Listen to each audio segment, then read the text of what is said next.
Muito bom dia, obrigada pela presença. Uma arena como circular é sempre complicado que a gente acaba dando as costas para os outros, mas é tão aconchegante, né? Muito obrigada pela presença. Meu nome é Ana Carla Fonseca, também conhecida por Cainha.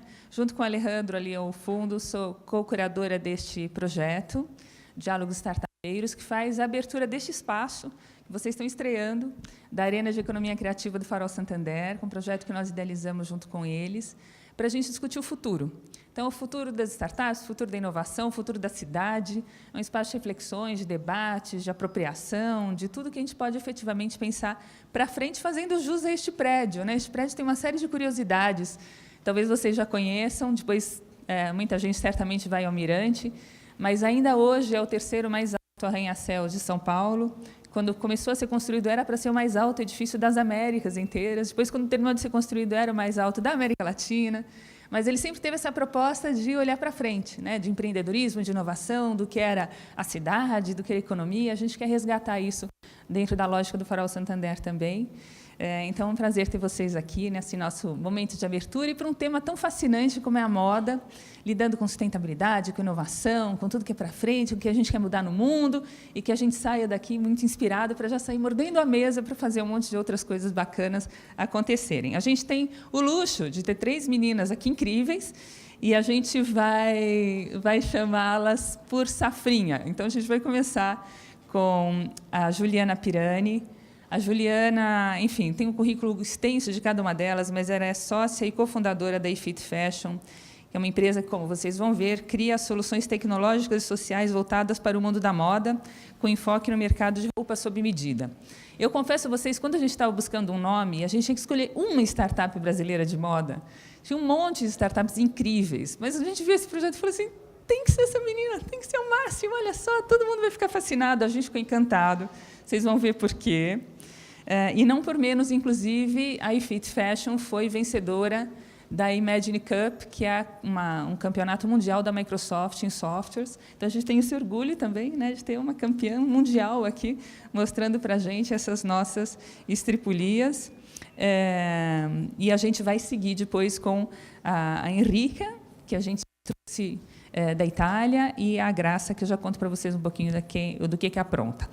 Como vocês talvez estejam vendo, aqui a gente vai filmar todos os encontros, vai filmar o debate também, porque a ideia é que vocês participem, tenham esse momento, né, de intimidade, de quase roda de bar para bater um papo com as meninas. Se alguém tiver algum problema em aparecer em filmes, se ficar constrangido, se preferir não ter sua imagem veiculada, como a ideia de a gente postar o vídeo na internet, por favor, avise, a gente arranja um cantinho ali onde vocês não apareçam. Tá bom? Senão vocês vão ser partícipes, que a gente acha a coisa mais gostosa sempre. Tá bom? Por favor, Juliana.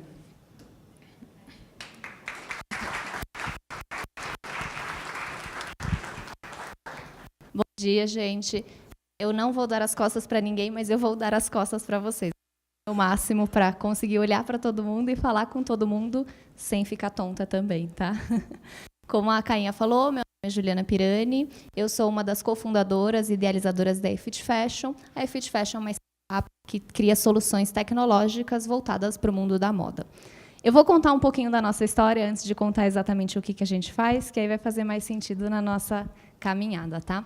A minha formação, eu sou formada pela USP em Têxtil e Moda, eu fiz também um curso técnico em vestuário do Senai, e o meu mestrado também foi pela Universidade de São Paulo, também em Têxtil e Moda.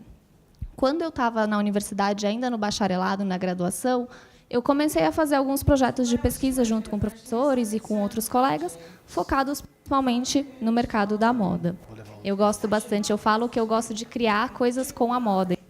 Produção, desde a idealização a produto completo, pronto. Eu faço toda essa parte de trabalho.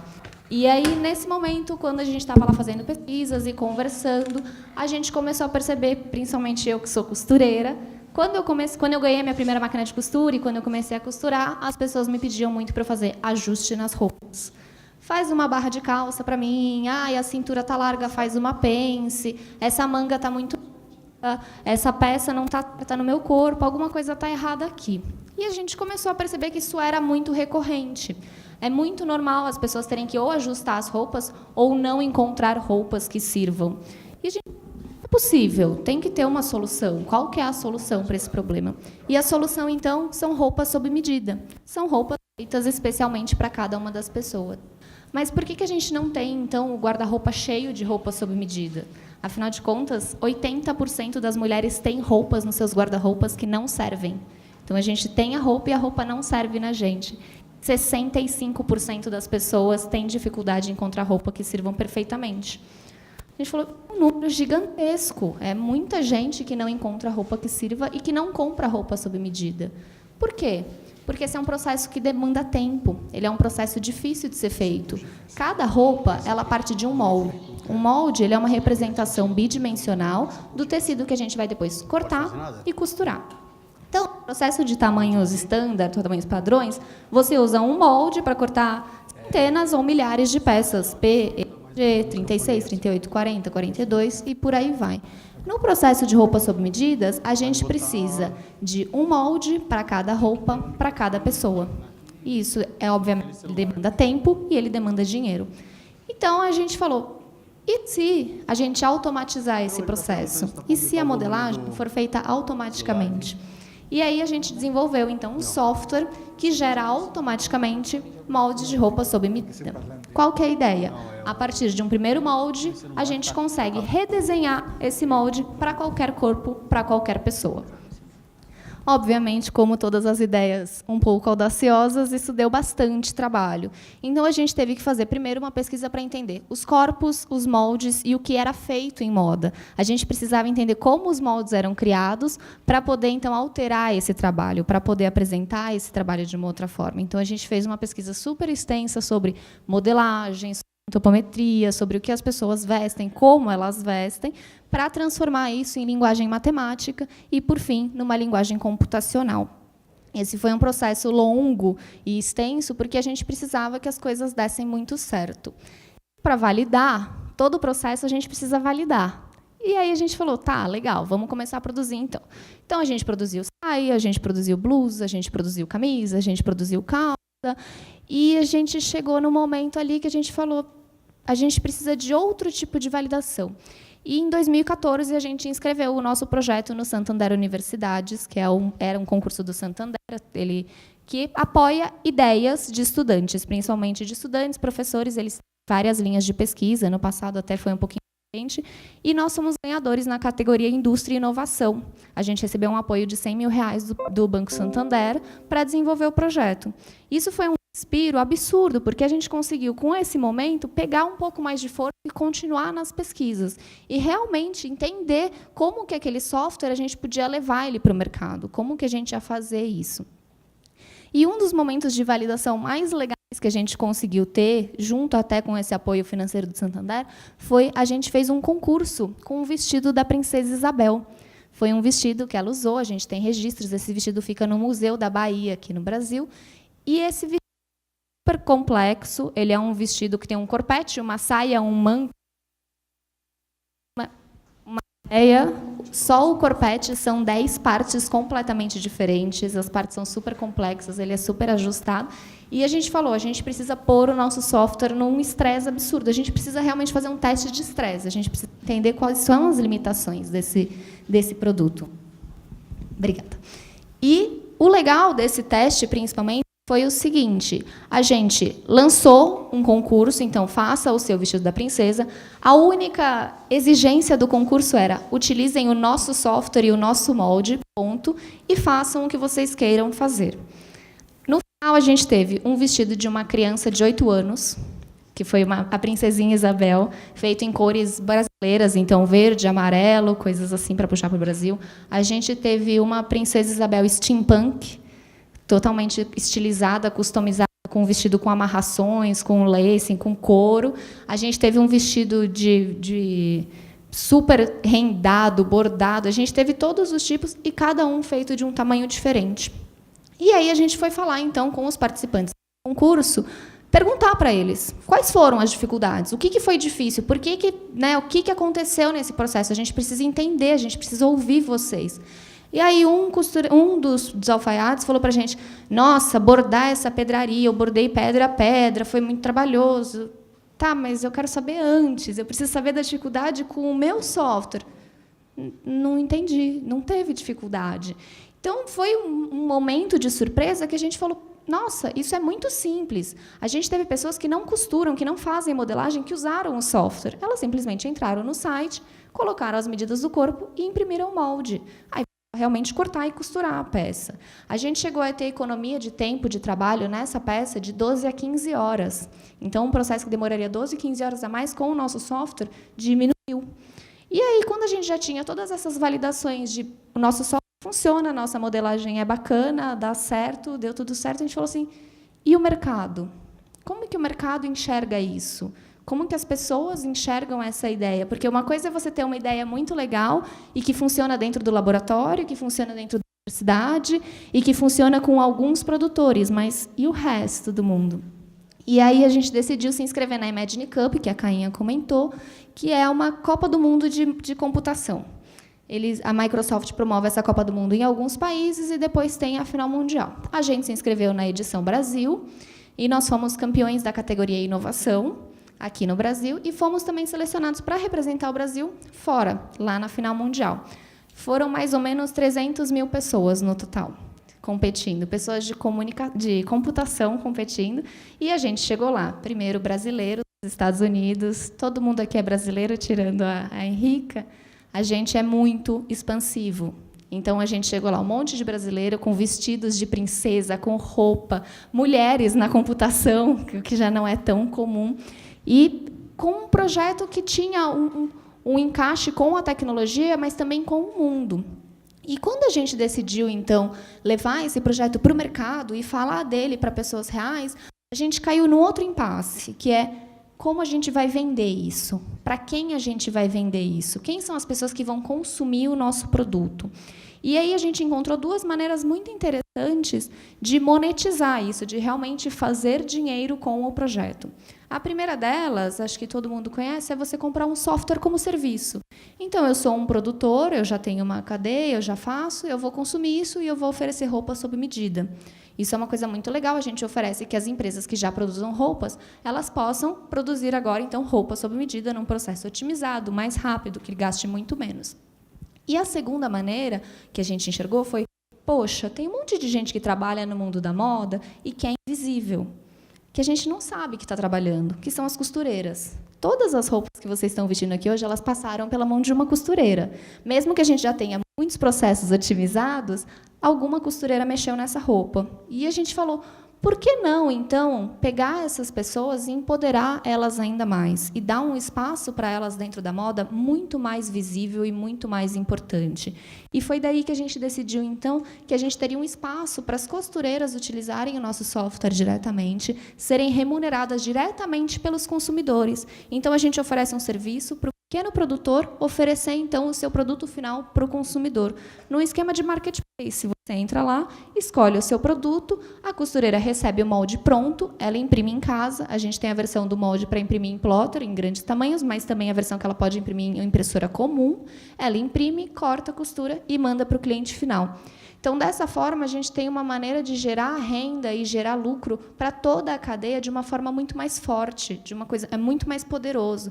E você dá a cara para as pessoas que produzem a roupa. A gente conhece, então a gente começa a ver as pessoas que estão fazendo aquilo. E a gente leva esse modelo para os Estados Unidos. A gente decidiu que a gente ia apresentar esse produto completo. Não só o software, porque o software ele é só uma ferramenta, mas também como a gente quer que essa ferramenta seja aplicada lá. Então, lá, nós ganhamos a categoria Inovação Mundial, e aí a gente ganhou um apoio de $50 mil da Microsoft, e também nós fomos escolhidos como campeões mundiais da competição em 2015. Então, dentre projetos de games, projetos de inovação, projetos de sustentabilidade, o nosso projeto foi escolhido como o melhor daquele ano. E isso foi uma coisa muito impactante na nossa história, não só obviamente, pelos prêmios e pela mentoria e tudo mais, mas porque, quando a gente voltou para o Brasil, a gente sentiu que a gente já podia estar em outro patamar, a gente podia usar esse impulso para chegar num outro momento. Eu até brinquei, a gente saiu no Jornal da Globo, muita gente viu, me mandou foto, eu até brinquei que eu ia ser a próxima Globeleza, não deu certo, mas eu sigo tentando. E esse momento foi muito bacana na nossa história, porque foi ali, naquele momento, que a gente teve mais uma validação, e aí uma validação de mercado, e uma validação de mercado internacional, muito mais do que só um nicho dentro de São Paulo, que a gente percebeu que a coisa estava ficando séria. E foi ali que a gente decidiu, então, virar uma empresa. E aí, nessa hora, algumas coisas complicam. Eu não vou falar disso ainda, porque a gente vai conversar disso um pouquinho depois no debate. Mas foi nesse momento que a gente precisou de um outro empurrão, de um outro tipo de apoio. E aí a gente foi para dentro de uma pré-incubadora, uma parceria que a gente foi convidado também pela Microsoft, junto com outras empresas, chama Instituto Innovaction. E lá dentro desse instituto, a gente teve 4 meses para aprender a ser empreendedor. Eu sou formada em moda. Eu tive disciplinas de gestão, eu tive disciplinas de marketing, mas eu não tive uma disciplina de contabilidade aplicada a uma startup de moda. Eu não fazia ideia do qual seria o meu CFOP. Eu não fazia ideia de qual era o tipo de alíquota que incidir sobre o meu serviço. Eu realmente não fazia ideia. E eu tive que aprender isso. Afinal de contas, como que eu posso precificar se eu não sei quanto me custa? Como que eu posso oferecer o serviço para alguém se eu não faço ideia do que... E aí eu tive, então, esse tipo de mentoria. Eu tive o contador, coitado, enlouquecia com as minhas perguntas básicas. Na hora que a gente sentou e falou assim, a gente precisa decidir qual vai ser a nossa estrutura societária. A gente precisa falar agora o que vai acontecer com a empresa se algum de nós morrer. A gente precisa pensar se os nossos maridos vão ter participação na empresa se a gente morrer. E os filhos, coisas desse tipo.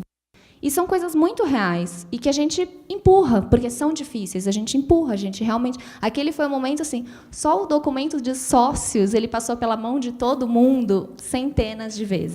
Para mudar vírgula, para mudar mais e o meu filho, mais e a minha esposa, mais e a minha mãe, mais e o meu pai, quem vai participar, quem não vai participar. Porque são coisas muito delicadas e são coisas que você está falando com pessoas que você quer muito bem. Afinal de contas, seus sócios estão ali, não necessariamente são seus melhores amigos, mas são pessoas que você quer bem, porque você quer que a empresa dê certo e que você que tem algum tipo de sucesso daquilo ali. Então, a gente passou por esse momento de aprender contabilidade, aprender processos jurídicos, aprender processos administrativos, aprender questões sobre propriedade intelectual, como eu vou proteger o meu projeto, o que eu vou fazer com isso. E aí, nesse momento, então, que a gente teve a empresa constituída, a gente decidiu conversar com a FAPESP. A FAPESP é a Fundação de Apoio à Pesquisa do Estado de São Paulo, e eles têm um programa que chama PIP, que é o Programa Inovativo para Pequenas Empresas. E eles apoiam pequenas empresas que estejam situadas dentro do Estado de São Paulo. Você precisa escrever um projeto, tem todo um trâmite da FAPESP, e a gente abordou a FAPESP e a gente conseguiu um apoio, então, de mais R$200 mil para a FAPESP para aprofundar as pesquisas com o nosso software. A gente terminou agora esse projeto FAPESP em dezembro do ano passado, e foi um momento que a gente conseguiu, então, desenvolver novas funcionalidades para o nosso software. Então, agora, a gente não só oferece o molde, mas a gente já oferece o molde num encaixe, que é o molde disposto de forma a você economizar o máximo possível a matéria-prima que você vai produzir. A gente já fez pesquisas agora para tomada de medidas do corpo usando realidade aumentada. Então, usando o seu celular, você vai conseguir tirar as medidas do seu corpo.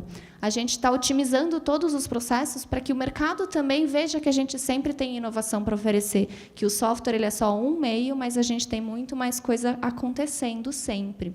A gente está programando agora um lançamento oficial para o público bem mais dividido. A gente está sempre em versões com clientes e com clientes menores e com coisas menores, mas a gente está programando agora, para esse primeiro semestre, um super lançamento para todo mundo. Convido vocês a entrarem no site, fazerem o cadastro de vocês para conhecer o nosso trabalho. E o que a gente quer mesmo, na verdade, é que as pessoas se sintam abraçadas pela moda em todos os sentidos. Então, que as pessoas encontrem roupas que sirvam perfeitamente, que as pessoas saibam quem produziu aquelas roupas e que as pessoas que produzam, elas também façam parte desse ciclo de uma forma muito forte. Eu brinco sempre, a gente fala, a gente acredita que você tem que encontrar roupas que abracem você, que sejam feitas para servir perfeitamente em vocês. Tá bom? Obrigada, gente.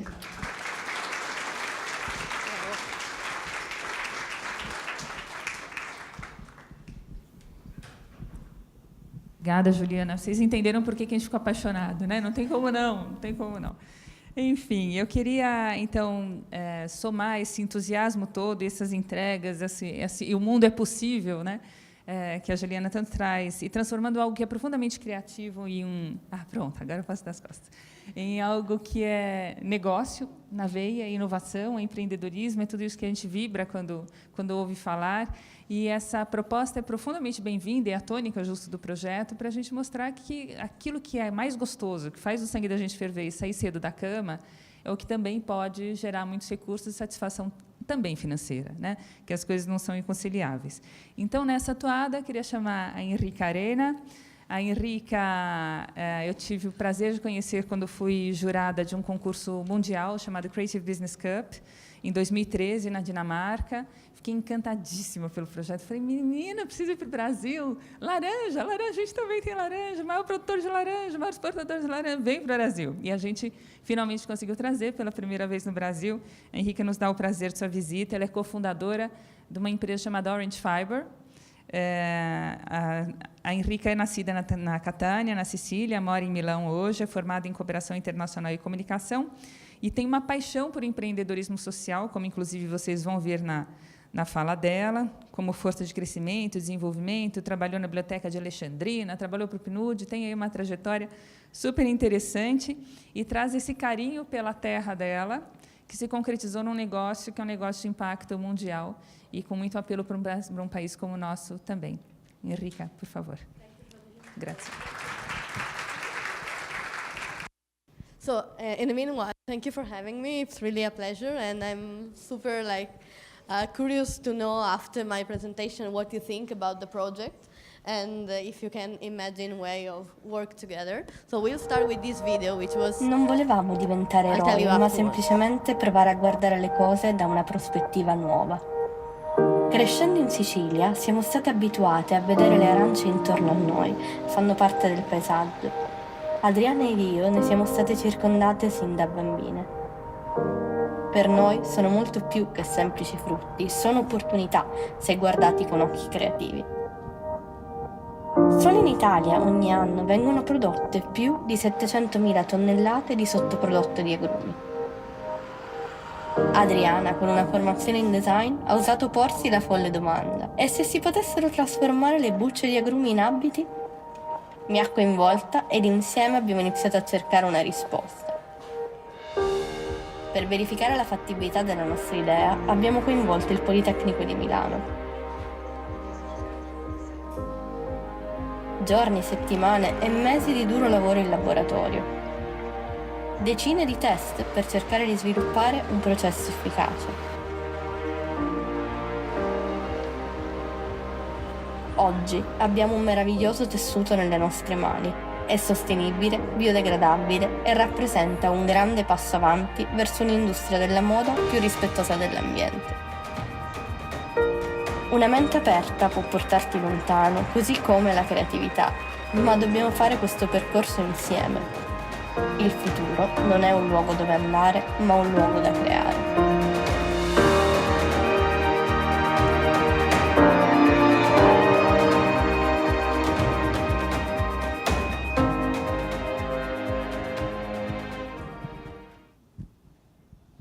So this was actually a video made 2 years ago after we won the Global Change Award, which was a global innovation challenge by H&M Foundation, which was for the first time selecting startups from all over the world to disrupt the fashion industry and trying to find a solution to the problems that are actually in the supply chain for fashion. But let's go back to 2013 when it all started. You are all familiar with oranges and you associate ideas. So it's good, it has vitamin C, and you want it in the morning. But what you don't know is that each orange has a peel, and at the household level is not a big deal, but at the industrial level is quite a problem, at least in Italy.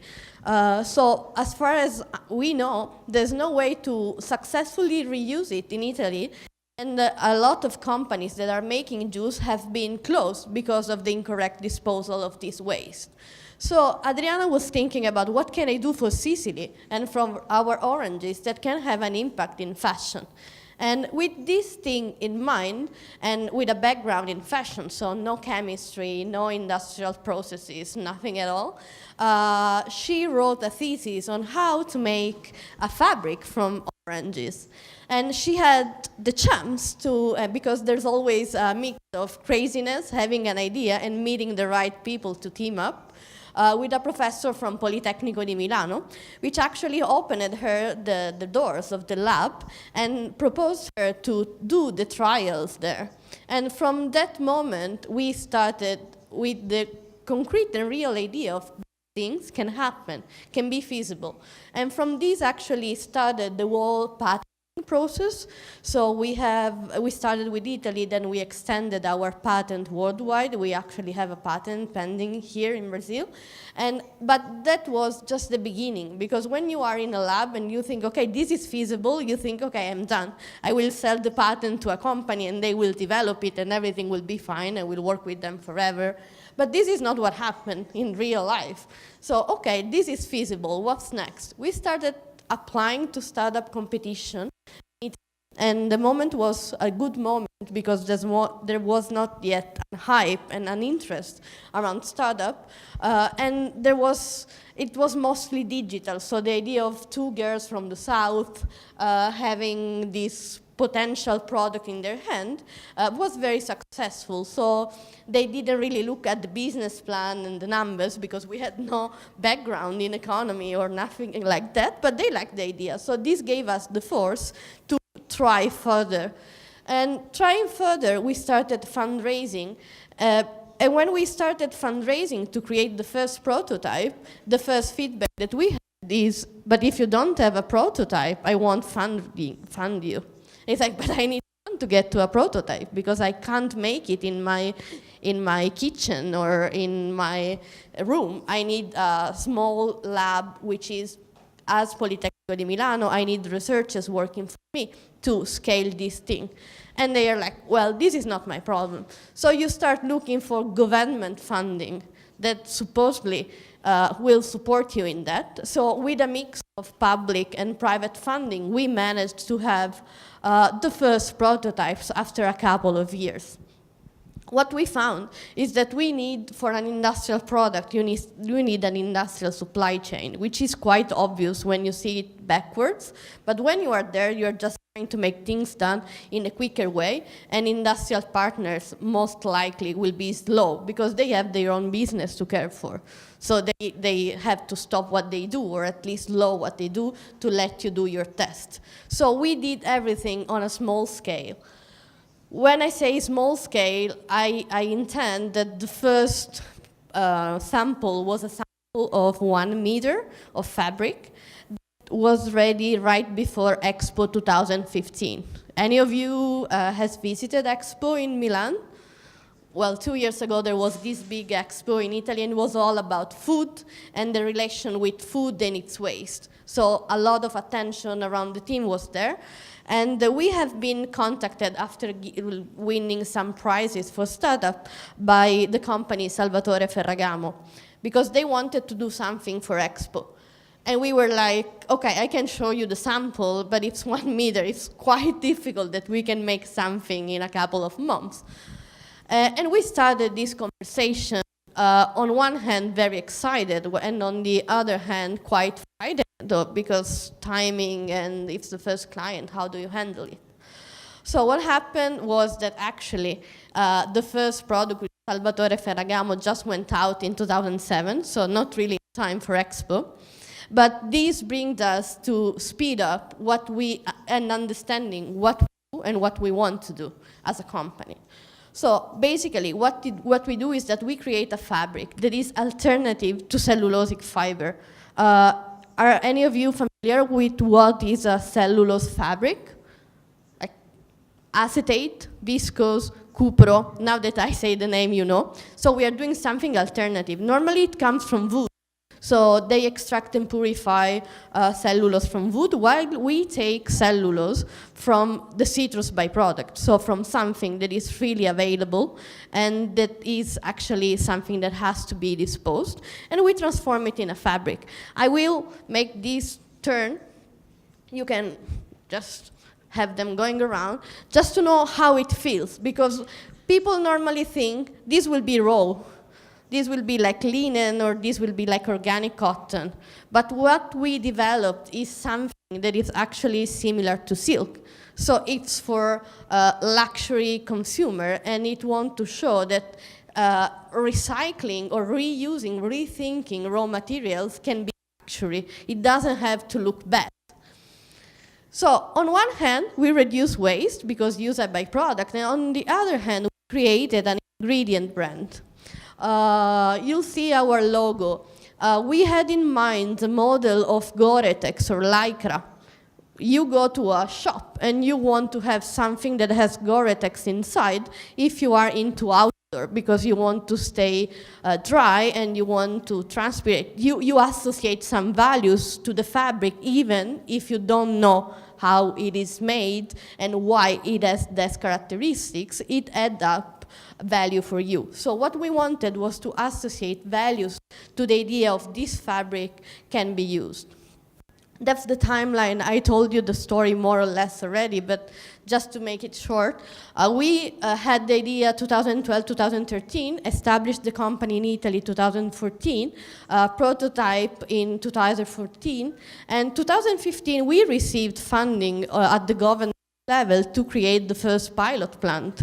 So we also started in the same year to do the first production, to create our plant, to extend the patent, and to apply to the Global Change Award by H&M Foundation. So that year was quite a mess, but we managed to produce the 15,000 meters to Ferragamo, to go through a one-year acceleration by H&M, which brings us all over the world to see their supply chain and understand what we need to do to actually become one day their supplier. And then we produced again and then we had the first pilot production in shops. And this was last April, and it was an incredible emotion, but it was also really like a stress test. Because from day 2, you have client coming and saying, I want more. Is it possible to have it in 1 month? It's like, no, my lead time is 6 to 9 months. Ugh. So you go in the real world. You are no longer a startup for the outside, but you are a startup inside. That's just one of the pictures of the first edition of Global Change Award. We are about to go to the 3rd edition. We are kind of mentoring the new winners, and it's kind of a really like big family. These are like 1 or 2 of the pieces of the Ferragamo collection. I will give you one of them so you can also have a touch, you can make it go. So they actually decided to develop a collection named after orange fiber and put us on the name tag. And they had more than 15 pieces of clothing going in the shops worldwide. And that was an emotion, and it was a dream come true, but it was really also the confirmation that you can make a difference, and the only way to make a difference is to grow. So for us now, the challenge is to go from being awarded, which is something that helps you and makes you grow, to become a company. So last year, they had this Green Carpet Challenge Award in Italy that was comparable to the red carpet, but for sustainable fashion. And Ferragamo made another dress in orange fiber that was worn by Karolina Kurkova. It was a one-piece dress that will be then used by Global Change Award. So we are also pushing this idea of, you have made a catwalk dress, don't put it in the archive. Let us use it again for a different event. We want to share, and we want to reuse what we do. And that's, I don't know if you know Miroslava Duma. She created a fund. She used to be an influencer. And she pledged to invest in orange fiber, but more interesting than that, she awarded us for innovation in materials. The company so far has raised around 500K. 300K euros were from public government and private investors. We had the prize from H&M Foundation, and we are currently fundraising for 1 million euro. And this is quite a challenge if you are an industrial startup. And that's the real challenge for us now, to go from these. So we have our yarn, which is in small machinery, and we know exactly where it goes, to grow and go to this kind of machinery and really became an industrial product that can make a difference and can be replicated in different countries. So we don't really know what the future holds, but we are very looking forward to see what happens.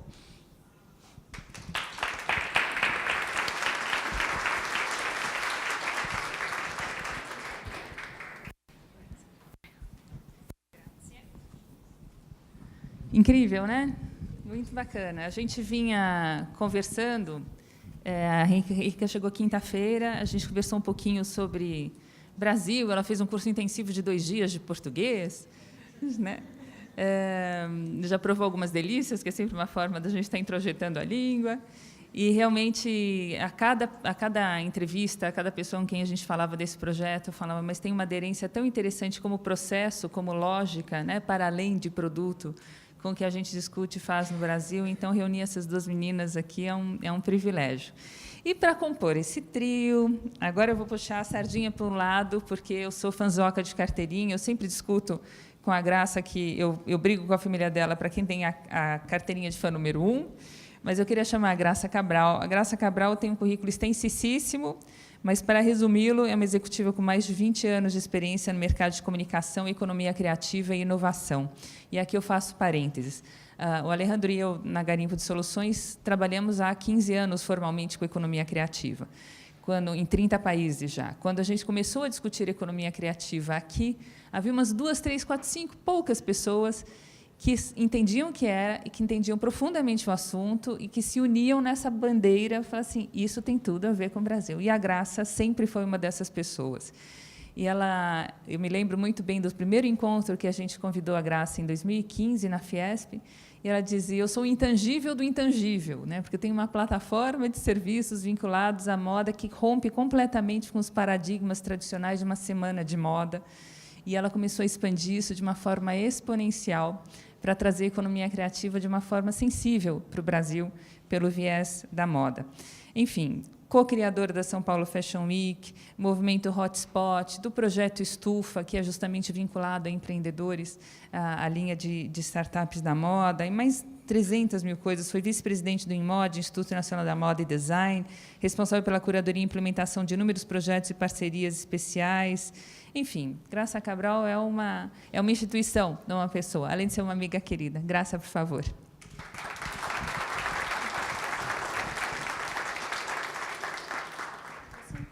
Por favor. Todo mundo tem microfone?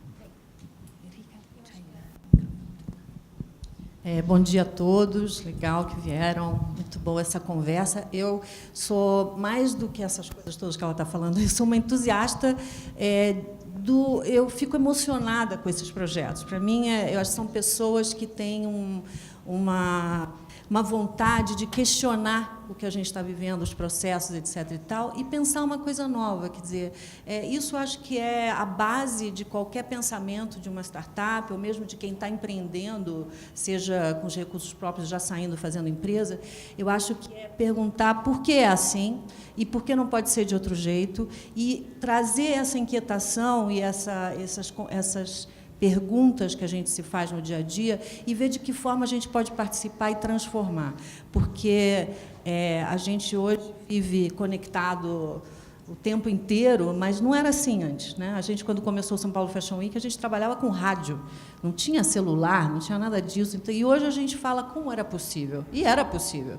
Mas alguém teve a brilhante ideia, o Steve Jobs, alguém teve a brilhante ideia de facilitar a vida da gente. Isso foi a partir de uma inquietação, de alguém que se perguntou em casa, nas situações mais absurdas, no chuveiro, você pensa, por que é assim? Por que não pode ser diferente? E a gente está vendo aqui, com a história da Juliana, da Henrique e coisa e tal, que a coisa começa por aí. Quer dizer, você vê um reuso de uma matéria que é, na verdade, um lixo, que é um problema, é uma poluição, e, de repente, você tem pessoas que começam a pensar, mas o que dá para fazer com isso? Onde eu posso aplicar isso? Na moda, no dia a dia? Enfim, pensar um pouco além do que a gente está vivendo, da realidade que a gente encontra. E eu sou uma pessoa, então, que gosto disso. Eu fico emocionada, me entusiasma, sou fã e gosto de falar sobre isso, mostrar isso, dar palco para isso. A gente está vendo, a moda, ela tem... Acho que o meu está dando microfonia.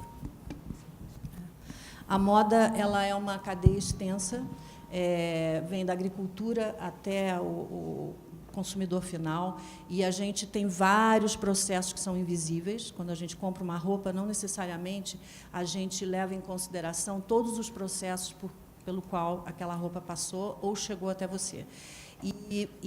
São processos que demandam um tempo de desenvolvimento, que envolvem muitas pessoas, seja empregando, seja na universidade, pensando, desenvolvendo.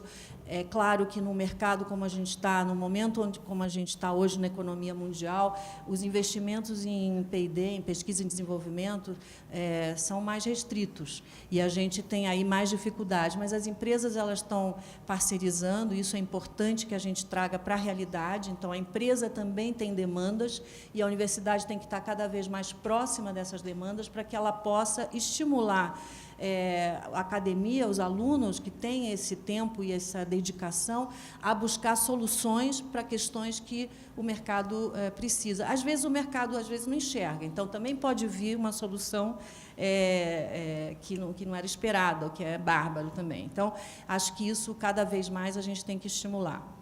Eu vou sentar, tá, gente? Para começar nosso debate. O que eu acho importante, a gente está falando de startups, a startup é sempre uma condição de começo, até pelo próprio nome, então a gente está começando, iniciando um processo. E eu queria perguntar para a Juliana e para a Henrica, nesse processo de... sempre uma startup, a gente pensa que tem que ter um plano, sei lá, 5 anos, um plano de longo prazo, que você vai apresentar para algum investidor, para um anjo, alguém que vai colocar um dinheiro para aquilo sair do papel, aquela ideia sair do papel. Existem pessoas hoje já que defendem que não, que você tenha que sair para o mercado e começar a testar aquela ideia, e aí, a partir disso, você consegue trazer o investidor para isso. Como é que vocês veem isso? Eu vi que cada uma tem um formato diferente de pensar. Eu acho que é um pouco das duas coisas, na verdade. Eu acho que tem muito do momento que você também quer procurar um investidor. Às vezes, você consegue procurar um investidor simplesmente com uma ideia e vender essa ideia e alguém desenvolver isso para você e alguém tocar isso, e você está lá só por trás do processo todo, como uma pessoa que tem influências, mas que não é necessariamente o tomador de decisões. E outra coisa é você estar um pouco mais adiante nesse processo e você já ter algo desenvolvido e criado e feito, para, então, levar para o mercado e procurar um investidor. Planos de 5 anos, eles mudam muito rápido. No primeiro ano, o seu plano de 5 anos já não está mais exatamente como você previa. Mas é importante você ter uma ideia de para onde você quer ir, onde você vai chegar.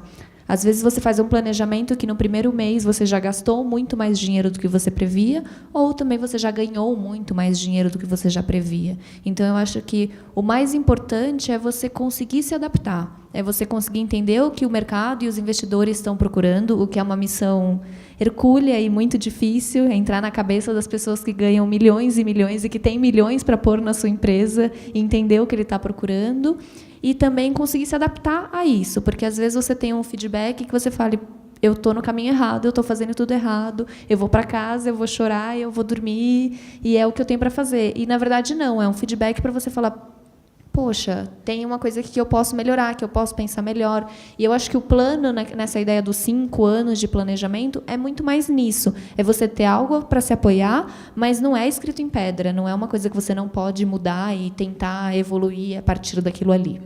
Não engessa você, né? Não, um roteiro.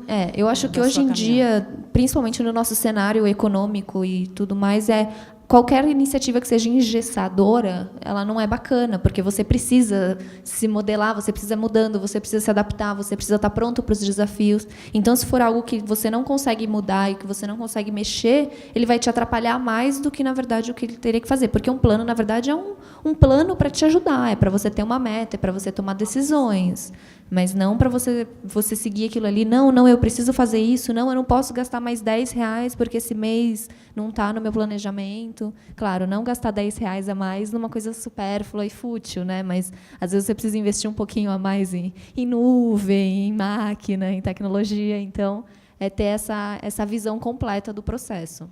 Henrica? So it's really both. I mean, there's no the perfect mix, but you need the plan to also, like, for the people who want to fund you, to understand what's the structures of your cost. Are you making? Are you buying?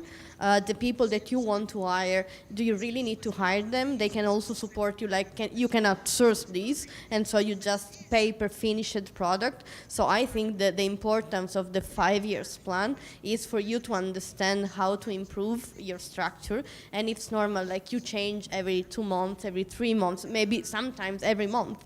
So, but you need to go where you're going, because otherwise, nobody will invest you, and you will get lost, most likely, because you are so taken by the small things, by operations, that you stop thinking long terms with milestone. When you have this master plan you have to go to and refer to investor, you have this double check with reality, because otherwise, really, like accounting, replying to email, going to events, talking to clients and supplier will take all of your time, and you don't see your business from the outside as you should for giving a direction. So I think this is very central, and I really agree and go for understand what your investors is looking for. It's totally different if you are talking with impact investing or venture capitals or seed investors or people for fashion, because if you are talking to industrial investor, then they will look for technology and market. If you are looking for financial investor, they will look for EBITDA.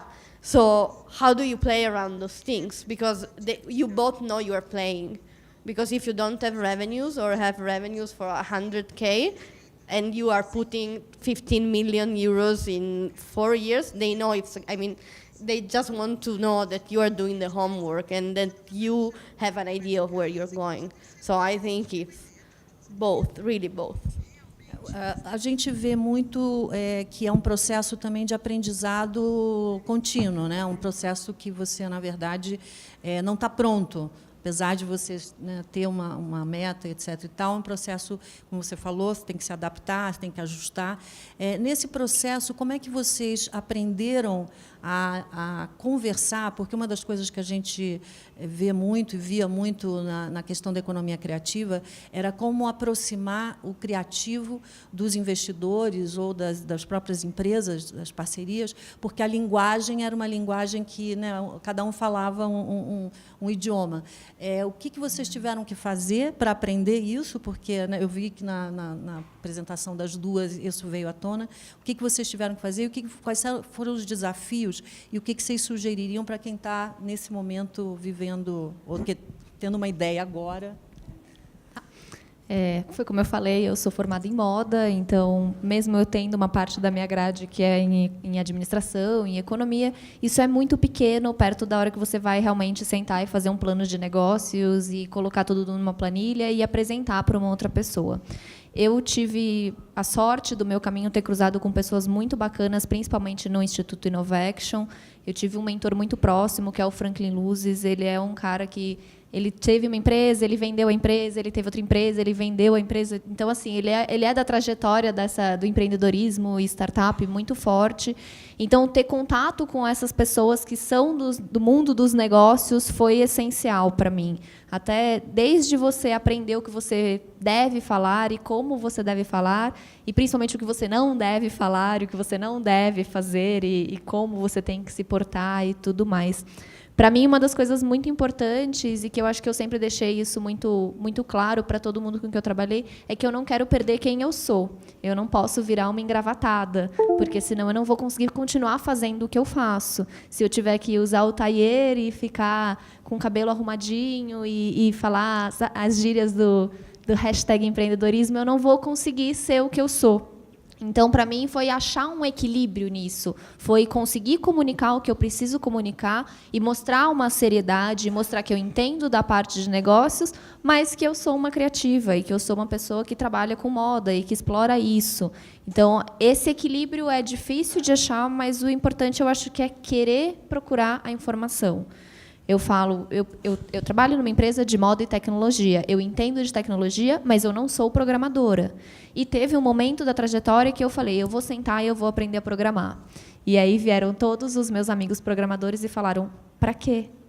Você não precisa aprender a programar. Você não tem sentido você sentar e programar. Você precisa entender do negócio, mas você não necessariamente vai fazer aquilo. Eu tenho um contador que me apoia. Eu preciso entender o que está acontecendo na contabilidade da minha empresa. Mas eu não preciso saber todas as minúcias de por que é tanto por cento de alíquota e qual é esse imposto em si, de por que eu preciso saber o que é, eu preciso ter uma noção, mas a minúcia a gente consegue delegar para outras pessoas. E eu acho que isso é muito importante de aprender também. Aprender quais são as informações relevantes e quais não são tão importantes assim, para a gente conseguir ter uma conversa nos níveis diferentes, que nem a Henrica falou.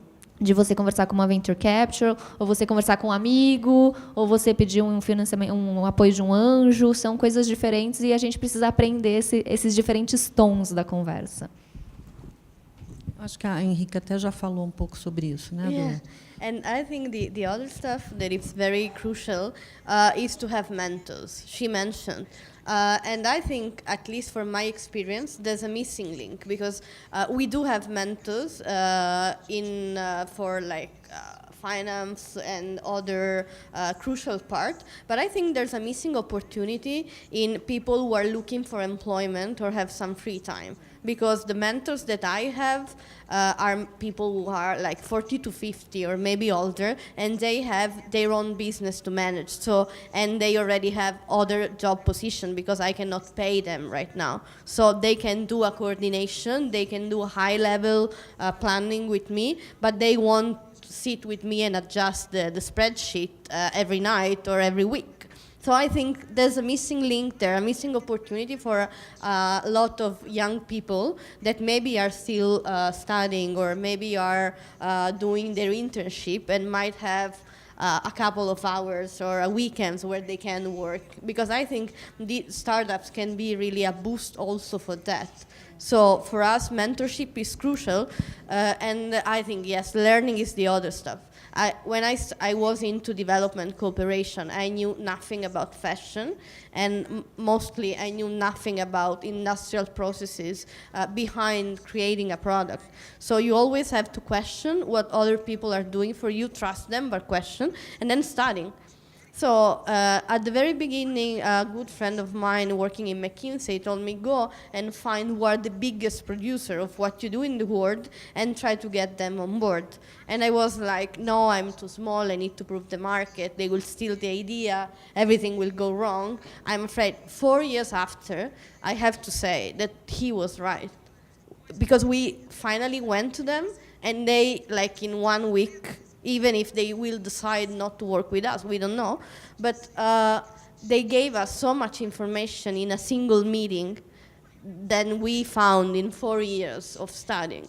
So the other thing is we already are out of our comfort zone, but really put you in difficult position because it could all go wrong, but maybe you will get that bits of information that nobody else has because it's just for people who are really, really in the industry.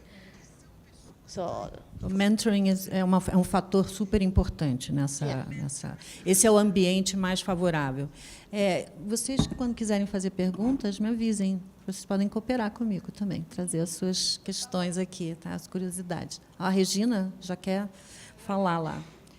Eu só vou completar aqui uma coisa.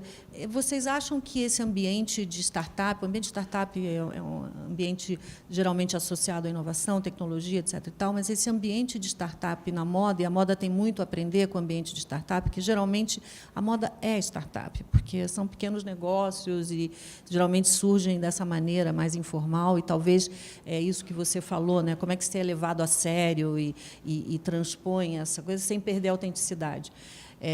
Mas como é que vocês imaginam... porque eu vejo que as duas trazem modelos diferentes, modelos novos, é o que a gente tem falado muito. A gente está no momento de disrupção em todas as áreas, e a moda também passa por um grande questionamento de várias práticas e processos. Você traz um trabalho que é todo focado em um reaproveitamento e um aproveitamento de lixo, ou um lixo reverso, pensar nisso, e hoje acho que as empresas estão sendo cobradas, isso começa a fazer parte de um compliance, e isso ajuda a uma mudança, uma transformação. Então, fazer parte de um movimento que a gente está vendo que está tendo cada vez mais eco nas novas gerações e no mercado. De que forma você comunica isso como uma história que o mercado pode absorver e te dá um punch maior para o teu negócio?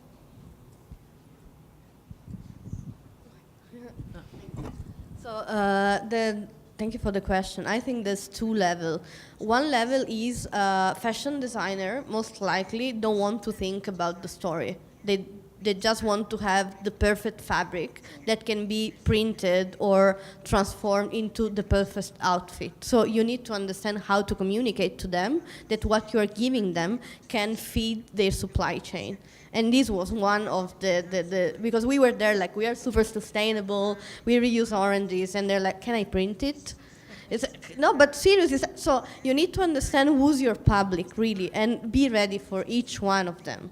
So for the general public, for people, we want to really discuss and explain the value of the idea, reusing the oranges and sustainability. And in general, on our Facebook or Instagram, we speak about the story of materials in general. We want to raise awareness. We want people to be aware of what they wear. Then they decide if they want to wear oranges or if they want to wear organic cotton or polyester, whatever. But we just make the information there.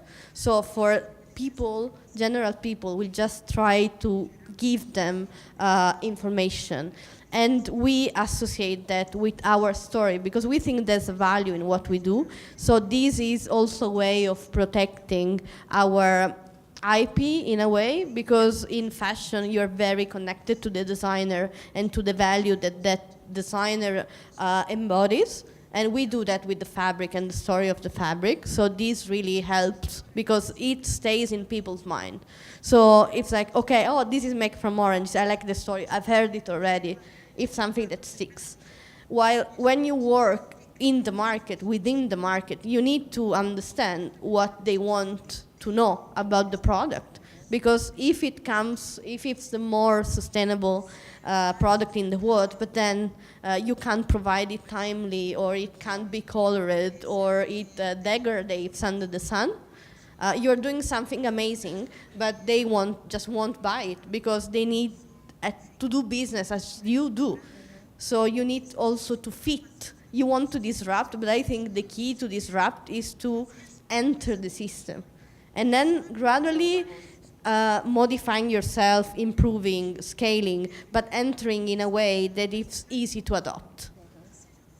E acho que a questão de entender os vários públicos, porque o designer tem uma necessidade e na hora que você está na rede social, no Facebook ou no Instagram, e você está contando a sua história que tem valor agregado, é evidente que o consumidor ele fica empolgado também. E ele vai querer o sinal buy now, eu quero agora, e você não tem isso ainda para oferecer. Então, tem uma frustração. Esse gap do acelerado da comunicação e do marketing e do ciclo de produção e desenvolvimento é algo que talvez seja um desafio, né? Yeah, it is a challenge right now because they said, okay, can I get it? It's like you want to go to Ferragamo shops, but maybe they run out because it was last year, and we are working on the new production.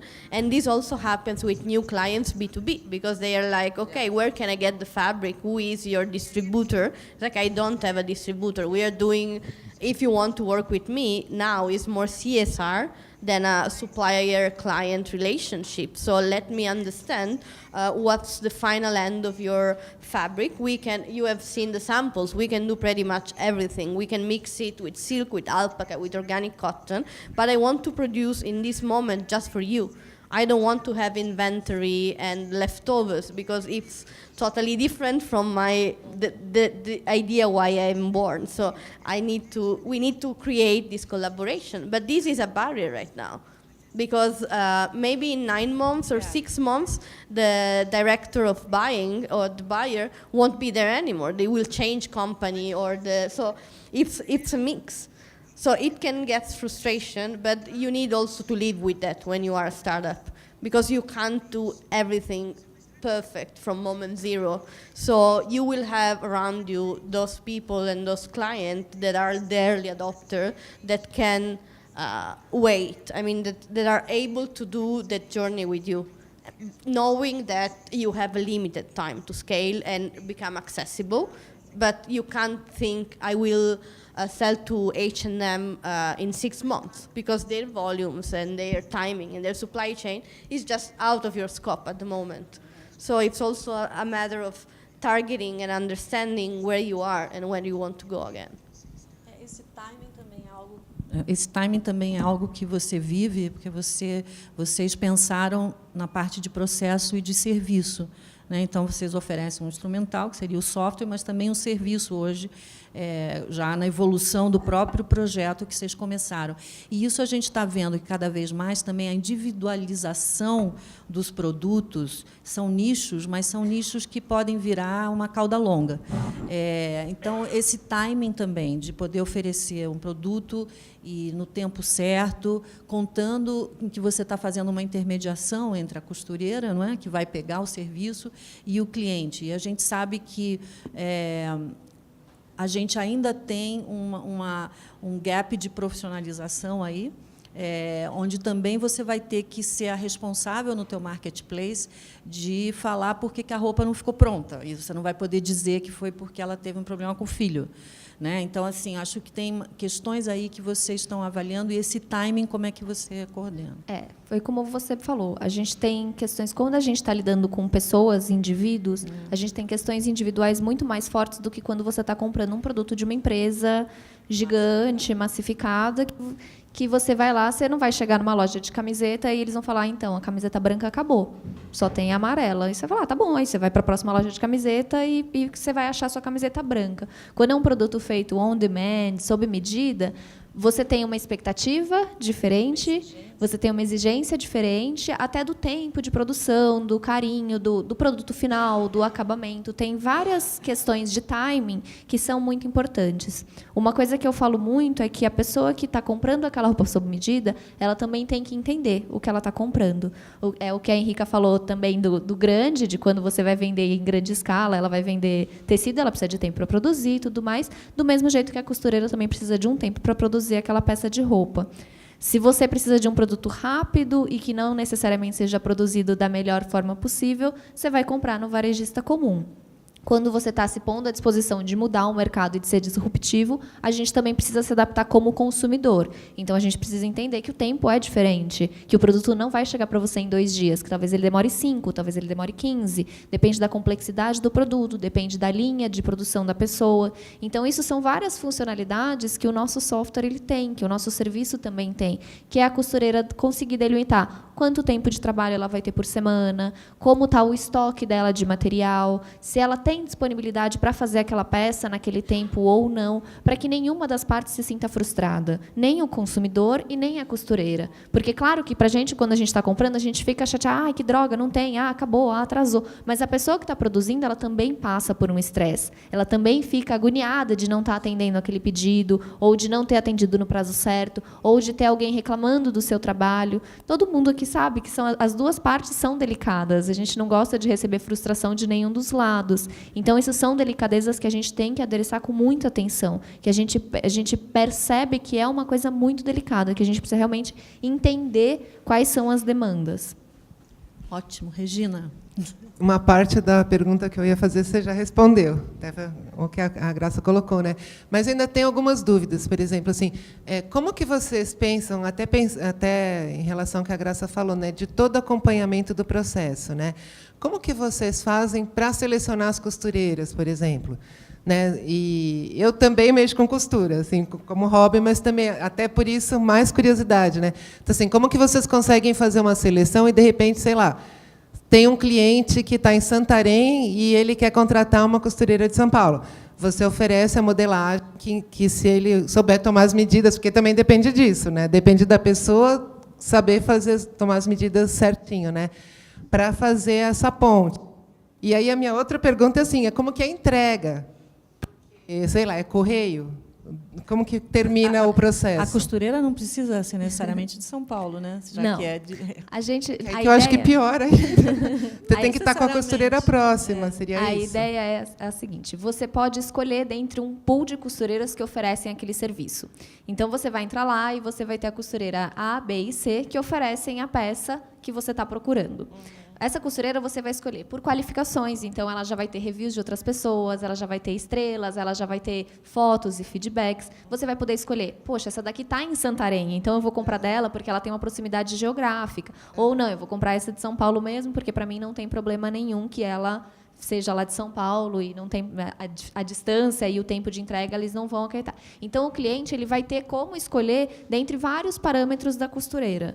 Então, é num esquema exatamente de marketplace que a gente já está acostumado e que o cliente já está acostumado, que você escolhe baseado em reviews de outros usuários. Nesse primeiro momento, a gente tem esse cuidado muito mais próximo de colocar pessoas que a gente entenda que conseguem atender os mercados e aos produtos. E aí, quando criar uma escala um pouco maior e tiver um pouco maior, é aquela questão de que, realmente, quanto mais você produz, mais você vende, mais você consegue ter reviews positivos e negativos. Em relação à parte de envios, a gente já tem algumas parcerias perto de São Paulo, firmadas, com algumas empresas que fazem logística e distribuição, e a gente quer expandir isso para cada centro grande do país. Então, tem um centro de distribuição em São Paulo, um centro de distribuição no Nordeste, um no Sul, que seja encarregado dessa parte, para que a gente tire cada vez mais esse encargo da mão da costureira, que a costureira possa se dedicar ao que ela realmente já faz e já está acostumada, e que a gente ofereça um apoio na embalagem, na tag, na limpeza das peças, no acondicionamento para enviar por correios, ou por transportadora, ou por motoboy. Então, a ideia é que a gente ofereça esse suporte completo para quem utiliza o software. Legal, obrigada.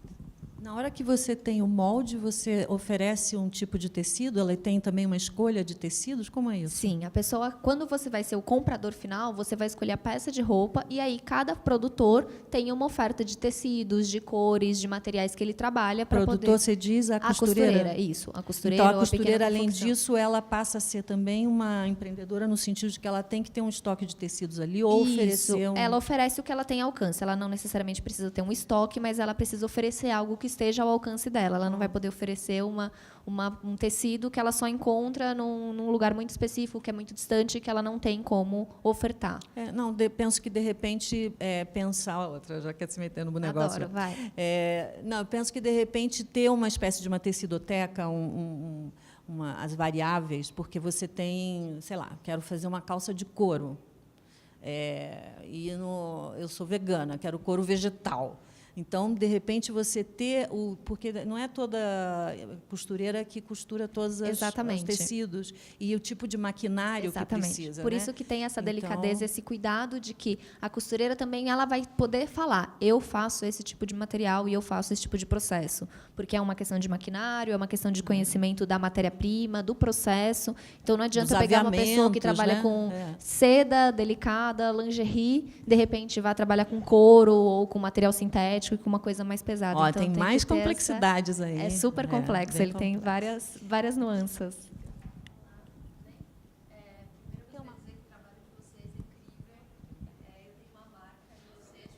Só um instantinho, deixa eu só pegar o microfone, porque está gravando. Não sai você. Tá.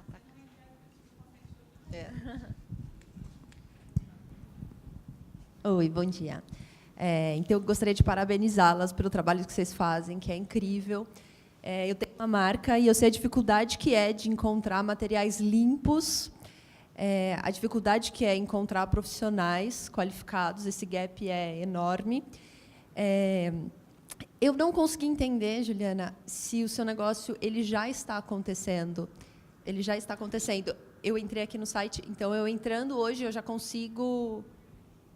A gente tem o software disponível já e a gente tem um marketplace paralelamente, que aí o marketplace ainda não está no ar, mas o software já funciona, ele já existe, a gente já consegue fornecer o software como serviço para os clientes. Certo. E, então, a minha dúvida é justamente em relação ao design das peças. Então, é mais uma parte do trabalho que vocês desenvolvem? É um trabalho autoral? Como é que funciona o desenvolvimento, a criação das peças para, enfim, para a demanda que... Para o seu caso, especificamente. Você é uma marca, você já tem o seu design, você tem o seu trabalho. A gente vai apoiar o seu trabalho na parte de modelagem. A ideia é que toda a cadeia seja beneficiada. Então, eu não quero nem eu dominar tudo e falar, não, é só o que eu desenho, é só o que eu modelo. Não. Eu quero trazer os seus desenhos, eu quero trazer a modelista, eu quero trazer a costureira para que toda a cadeia seja empoderada e trabalhe nisso. Então, a gente pode trabalhar em cima do seu trabalho de design, ou a gente pode também ter o que eu já faço, ou coisas que a gente produza, ou modelos que eu já tenha dentro da minha biblioteca de moldes. Mas a gente é aberto a trabalhar desde lingerie até moda masculina. A gente trabalha com lingerie, terno, modinha, dia a dia, tudo isso a gente consegue trabalhar. A gente fala até que capa de sofá a gente consegue produzir usando o nosso software. Mas essa é uma oportunidade que ela está trazendo, que é você abrir também a possibilidade de designers. Então, sei lá, a pessoa coloca lá, eu tenho uma necessidade de vou chutar, um vestido para um coquetel, para um casamento. E o designer ofereceu o design, pagar por isso, ter um FII por isso. A nossa ideia é que molde. isso é dentro daquele planejamento de 5 anos. A nossa evolução é que tenha um momento que você consiga escolher o designer, a modelista, a costureira, ou então que essas 3 pessoas elas já consigam conversar e oferecer um produto final, ou que você, designer, vai lá disponibilizar, eu disponibilizo o meu desenho. E aí, quem consumir o seu desenho, você ganha, a modelista ganha e a costureira ganha. Na verdade, é uma inovação que é propiciada pela tecnologia e por ter pensado fora da caixa, mas que volta a uma história que a gente vivenciou no passado, que a gente mandava fazer a roupa, né? Você tinha as revistas de moldes e depois você levava na costureira e falava, eu quero esse, e você produzia. Então, de alguma forma, volta isso. Na verdade, quem inventava o design era a revista, né, que te fornecia o desenho do produto, e a costureira fazia acontecer. Só que agora, com a tecnologia, com o apoio de tecnologia, todo mundo, no seu celular, na sua casa. E sem fronteiras, o que é muito legal. Porque uma das coisas que a gente sempre pensa é realmente expandir internacionalmente, porque aí você tem designers de fora que consigam usar costureiras do Brasil para vender para pessoas do Brasil, e aí, obviamente, você tem custos diferentes de produção e você consegue globalizar essa produção. O céu é o limite de um outro jeito. O céu é o limite. Dá para ter bordadeira, dá para ter Isabela Capeto que se cuide. Isabela Capeto que me ligue. Que te ligue, é verdade. Boa, melhor. E aqui, ó. Juliana, tudo bem? Tenho 2 perguntas, na verdade. Uma você já explorou um pouquinho do processo das costureiras, mas eu queria saber qual a dificuldade você tem ao fazer a curadoria e seleção delas, que deve ser um problema, enfim, que você tem que lidar no dia a dia. A outra, você já fez a tecnologia para fazer roupa para humanos. Como é que você extrapola isso para gato, cachorro, sapato, sei lá? Sobre gato, cachorro, eu não vou falar nada, tá? Sem spoilers, mas vem aí. Não vou contar ainda. Mas, como eu disse, se a gente faz para sofá, a gente faz para gato, cachorro, papagaio, qualquer coisa que vá.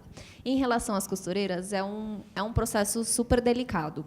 Eu não chamo de problema, mas é uma questão, porque quando a gente conversa com costureiras, a gente tem pessoas que são muito abertas, e elas são muito abertas à tecnologia, a tentar e a trabalhar realmente online, e receber o pedido no celular, e imprimir aquilo ali. E tem pessoas que não. Tem pessoas que não são tão abertas. No momento inicial, no primeiro contato, a gente procura, obviamente, pessoas que queiram testar e que gostem de conhecer novidades, que são os early users e as pessoas que são as pessoas que adoptam a tecnologia na vida mais rápido. E aí, com o andamento e o crescimento, a gente consegue ir mais além. Uma coisa legal é que, por exemplo, às vezes a gente teve casos de filhas que entraram em contato com a gente porque a mãe era costureira. Ou de netas, já teve, minha avó produz roupa, como que eu faço para ela usar? Ela não vai conseguir usar sozinha, mas eu vou ajudar, eu vou dar o apoio para ela. Então, isso é uma coisa muito legal, porque a gente percebe que a tecnologia ela vai chegar até as outras gerações, mesmo que as outras gerações não cheguem necessariamente até a tecnologia. E esse é um dos problemas que a indústria da moda vive no mundo inteiro, que é a falta de interesse das novas gerações de seguir de manter, né, esses conhecimentos vivos. Então, a gente tem muita falta de costureira especializada, modelista, bordadeira, são preciosidades.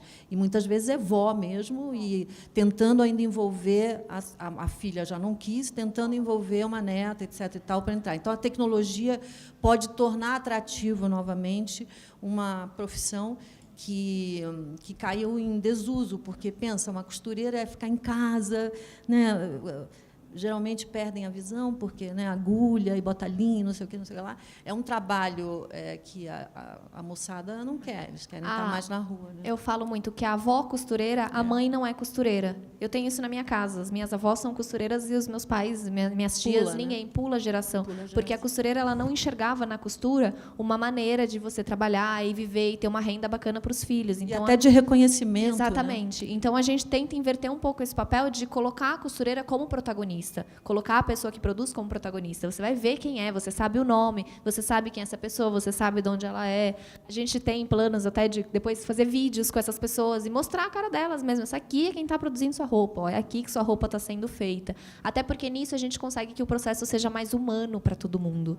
Quanto mais escondido, menos as pessoas entendem o que é e menos as pessoas veem. A gente não quer que seja um processo igual a criança que você pergunta de onde vem o ovo, de onde vem o leite, ela fala da caixinha. As pessoas acham que roupa vem da loja, e roupa não vem da loja, roupa vem da fábrica, roupa vem de alguém que costurou, de alguém que produziu. Então, a gente quer que essas pessoas também tenham uma voz e tenham uma visibilidade, principalmente. E mesmo entender o processo, né, uma camiseta de R$10, obviamente, ela tem questões. Querendo ou não, a gente assumir isso, às vezes a gente só tem R$10 e compra aquela camiseta, mas tem questões embutidas ali, né, de sustentabilidade, de trabalho escravo, de qualidade e de desuso, porque você vai usar aquilo 2, 3 vezes e é descartável. Vai para onde? Né? Para onde vai esse lixo da indústria têxtil da roupa? Também é uma coisa a ser pensada. E o consumidor, cada vez mais, tem uma influência muito grande. A gente está vendo o processo de transformação na alimentação, onde o orgânico começou também com a mesma questão, difícil, pequena escala, caro, é mais caro, o produto não é tão redondinho, bonitinho, limpinho, não sei o quê. E hoje a gente vê um movimento que o próprio consumidor está pedindo e cobrando, e os principais mercados foram obrigados a abrir espaços para o orgânico, e isso vai crescendo, e é uma tendência. Então, é assim que começa. Eu queria perguntar uma coisa para a Henrica. Vocês pensaram na laranja como um waste byproduct, coisa e tal, mas existem outras coisas que são poluentes. Por exemplo, você falou, eu perguntei para você se isso não seria um caminho para o Brasil, e, de repente, você fazer uma parceria com uma empresa de suco de laranja no Brasil, que é um grande produtor. Isso, então, como transformar isso para outros produtos que podem surgir? Coco, por exemplo, que é um autopoluente também no Brasil, que é um grande produtor de coco. Vocês pensam em ampliar esse caminho que vocês tiveram com a laranja para criar outros tecidos a partir de uma biodiversidade maior e que possa ser adaptável a territórios diferentes fora da Itália? Currently, we are not working with other products that are not citrus.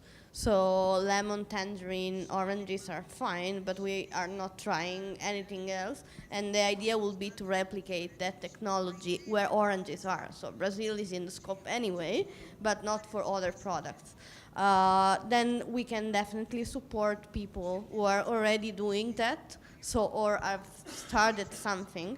But when our feeling is, as you have limited time and resource, you need to start focusing and bring something real, and then you can start thinking about other raw materials to work with. So in theory, cellulose is in every plant, so there might be a way, but then the other part of the plant that you have to separate from cellulose can really, can you hear me? No. Will really have an impact on the process of extraction. So the technology per se shall be adapted, might be, but we didn't really try it yet. So if I have to think to international expansion for us, will be rather to work with citrus producers around the world rather than diversify the product right now.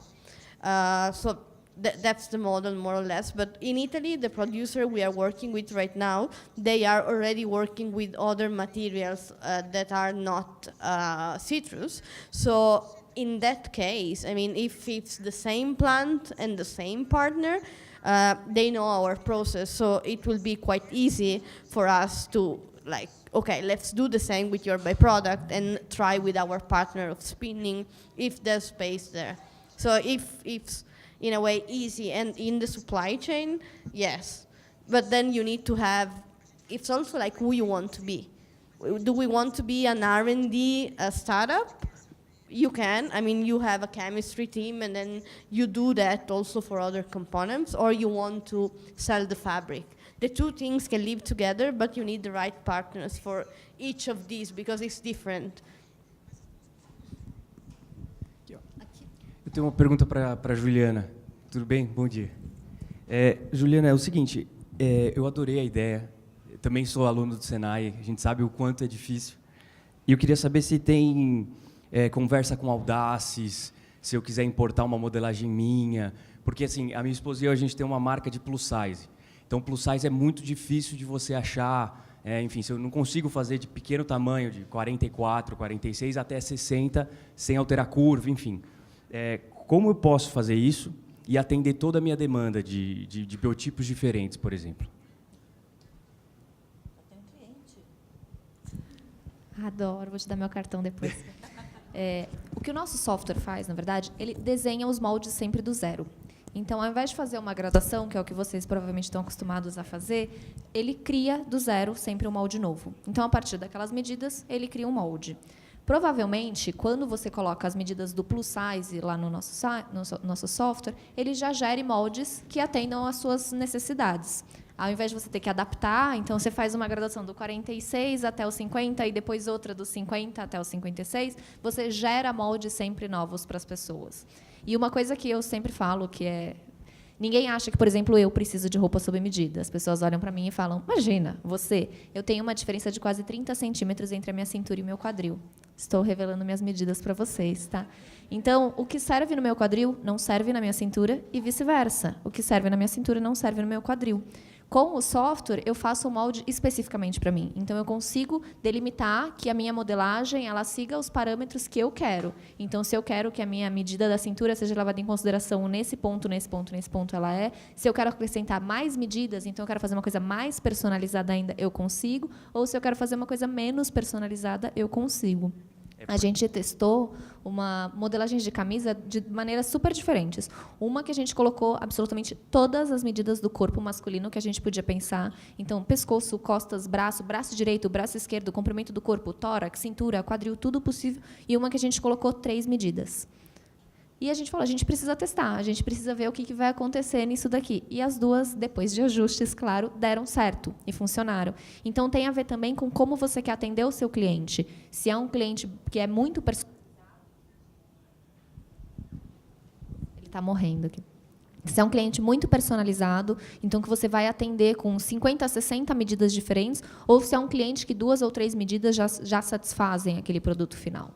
Porque, por exemplo, maiô, né, é moda praia. Uhum. Fazer um body, fazer um maiô para uma mulher plus size, para uma mulher com curvas. Até para minha esposa, que ela vai tentar procurar, sempre tem que comprar diferenciado. Então, isso é um problema. Isso foi o problema, a gente está tentando achar a solução. Então, para um body, Se eu for fazer a modelagem de um body, eu não vou ter problema na hora de colocar no seu software, por exemplo, de ficar, por exemplo, um quadril maior e minha cliente tem uns seios menor.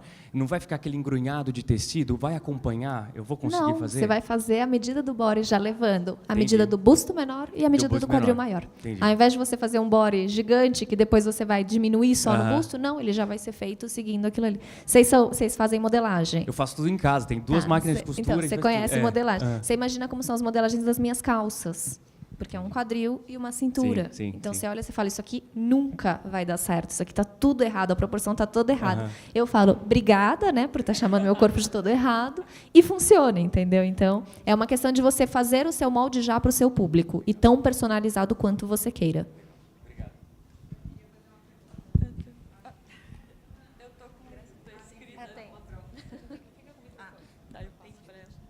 Oi, bom dia, obrigada.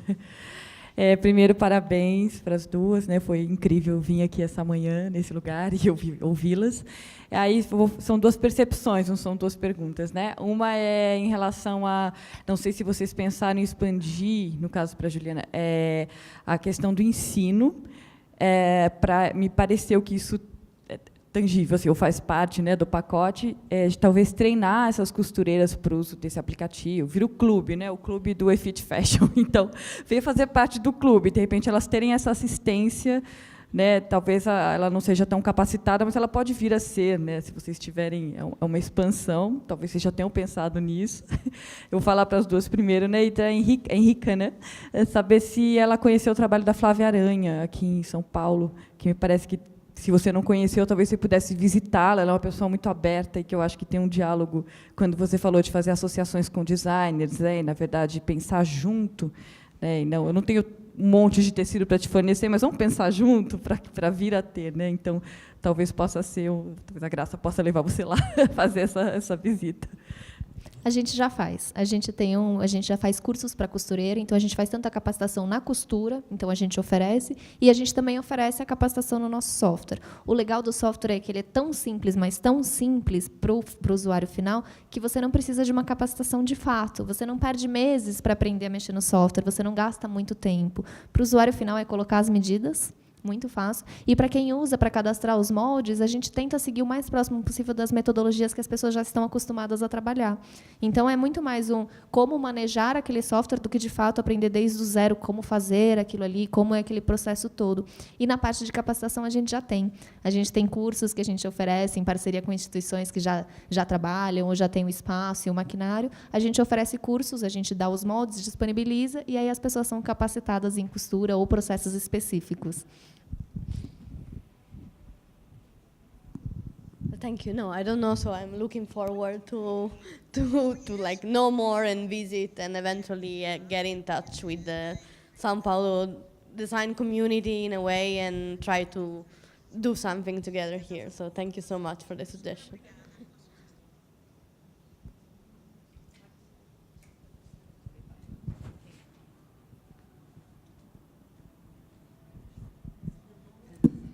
Boa tarde, Maria Lúcia. Eu fiquei curiosa em relação a números. Quando você fala de chegar ao consumidor final, na roupa individualizada, qual seria a quantificação disso? Quantas pessoas vão ser atendidas, em que tempo e a que custo? Né? Quanto custa fazer isso? E a outra coisa, a gente tem aqui já, não sei... a questão da fibra do bambu e a fibra de coco, que a gente compra, pelo menos em roupa de cama, mesa e banho, tem bastante. Né? Eu não sei se o processo é semelhante, mas a gente tem alguma coisa nesse sentido de reciclar. Então, a questão da quantificação, o custo disso, o número de pessoas, como é que isso funciona? Uma das maiores dificuldades de qualquer empresa, na verdade, que está começando, é a escalabilidade. É você ter escala, é você conseguir atender mais pessoas sem ter nenhum prejuízo para o seu produto. No nosso caso, a gente tem 2 questões de escalabilidade. Primeiro, a de sistema, que é super complexo. A gente precisa ter um sistema pronto para acesso, para as pessoas irem lá e comprarem. E segunda, que é a de produção.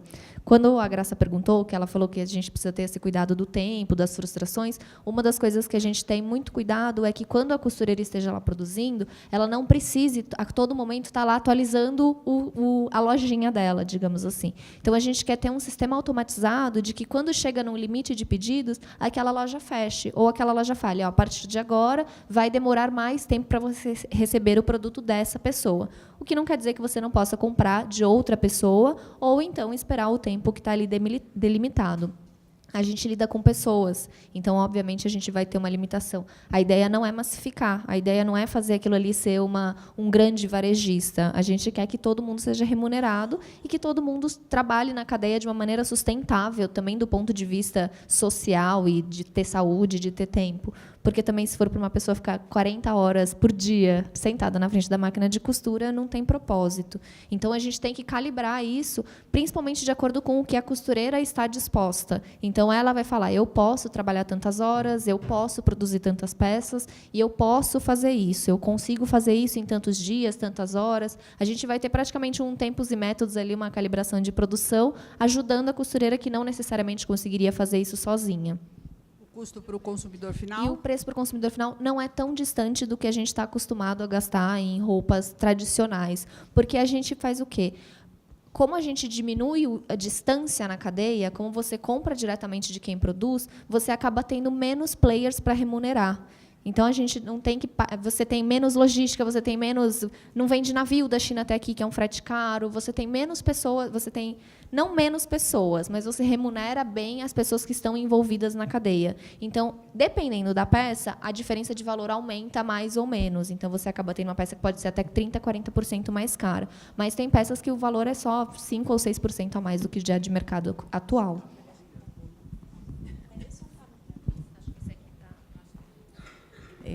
Esse é um caminho que está acontecendo como propostas novas, que é eliminar o intermediário. Na hora que você elimina os intermediários, você consegue reduzir o custo, naturalmente. Então, é bem provável que uma roupa sob medida saia num preço acessível e num preço que seja compatível com o que o mercado está oferecendo. Óbvio que vai depender da complexidade da própria roupa e do tecido que foi escolhido, né? E dos aviamentos, enfim. Botão, não tem botão, tem... E o acesso ao software é gratuito? Você paga para ter acesso ao... Depende do modelo de negócio que você vai trabalhar com a gente. Se você vai usar como white label, é remunerado de uma forma. Se você vai usar pelo marketplace, é de outra forma. Então, tem variações aí, são coisas diferentes. Para acessar o software, eu preciso pagar alguma coisa? Você precisa ter um plano de trabalho junto com a gente, que não necessariamente vai ser me pagando pelo software, mas a gente precisa ter uma parceria firmada, digamos assim, seja pelo marketplace ou seja de outras formas.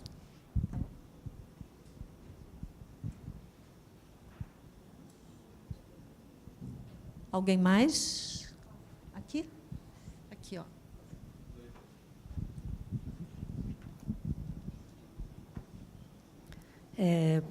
Boa tarde. Desculpa estar resfriada. Eu quero parabenizar, porque o evento muito interessante, num lugar assim que só quem conhece o centro antigo da cidade sabe um pouco dos lugares que tem por aqui, né? E adorei a parte da Henrica, dessa preocupação da pesquisa, dessa parte têxtil com as fibras orgânicas, né, envolvendo todo aí um trabalho que eu imagino até chegar no resultado. E a minha pergunta é para a Juliana.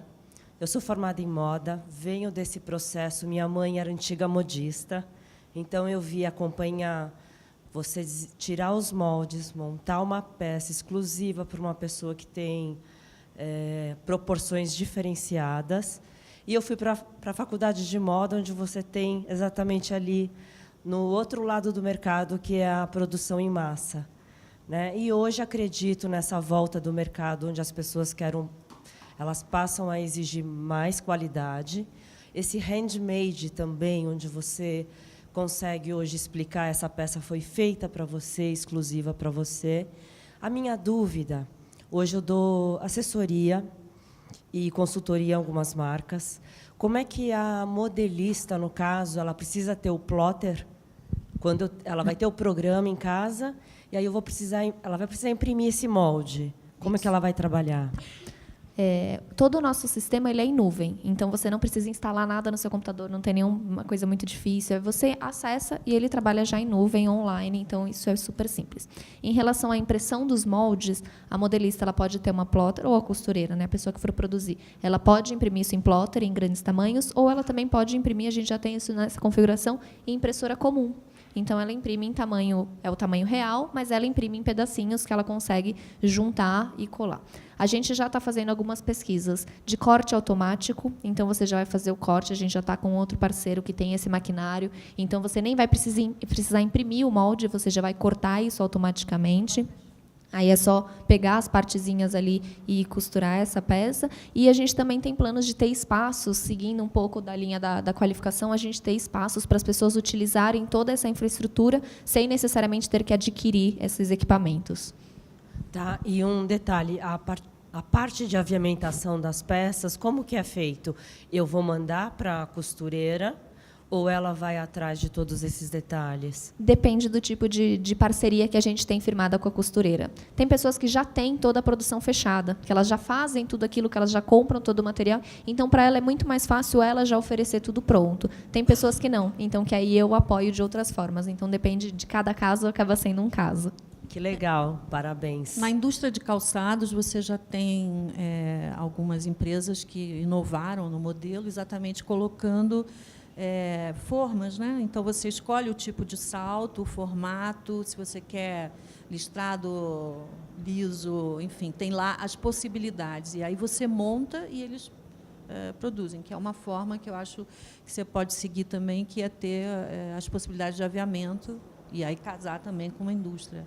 Aqui eu vejo que tem diversos caminhos, aqui também. Falando, só antes de... Você quer fazer pergunta? Ela também, né? Só um instantinho. Em preço, como que isso impacta no preço da roupa final, ou mesmo quando o tecido? Como é que fica, em termos de preços, o tecido da fibra de laranja? The idea is right now, and the price at which we sell right now is the same price of good silk. So we decided to go back to the process and work in a way that it won't surprise the buyer, which is a different person compared to the designer. So we need to deal with the buyer saying, okay, you are used to that and your client are able to pay. So again, it all depends on who you are talking with. But generally speaking, we are around 30 euros per meter, which is, I mean, it's not extremely expensive if you are buying silk. Then if you are buying something which has more organic cotton than orange fiber, the prices goes down, of course, because we buy organic cotton and we use ours. But then, I mean, it's not something, again, that can fed at this point an H&M white T-shirt in normal cotton. It's not a competitor, but when you speak with big brands and you give them the price, it's something they are totally used and accustomed.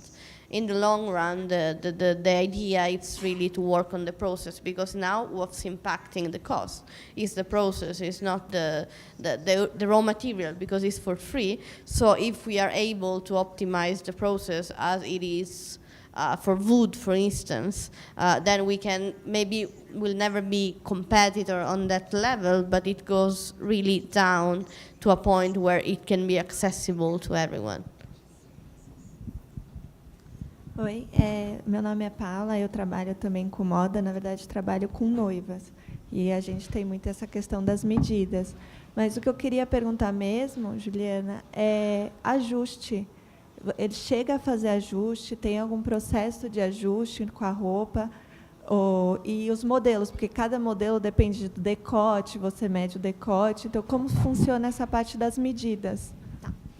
A gente trabalha sempre com as medidas do corpo. Então, a ideia é que o consumidor ele só precisa informar as medidas do corpo, que são fáceis, que são coisas que a gente... Se eu pedir para ele, falar assim, eu preciso que você meça o tamanho do seu decote, a pessoa vai falar, eu não sei. Para você ter uma ideia, a gente fez um projeto com uma empresa que a gente fez saias para uma festa, e a gente produziu saias sob medida para todo mundo que estava na festa. E aí tinha gente que falava assim, eu quero que a minha saia tenha 20 centímetros de comprimento. Eu falava, você tem certeza? Você põe 20 centímetros assim no seu corpo e vê o que... Não, eu quero curto, eu quero curto. Eu falava, não é possível. Então, quando você trabalha com medidas do corpo, para o cliente é mais fácil. E aí você estabelece esses parâmetros no design. Então, se a pessoa tem 1 metro de perna, para a minha saia que fica curta, ela vai ter tantos centímetros. Faz muito mais sentido para o cliente final. E para quem trabalha com modelagem, já é comum, a gente está acostumado com isso mesmo.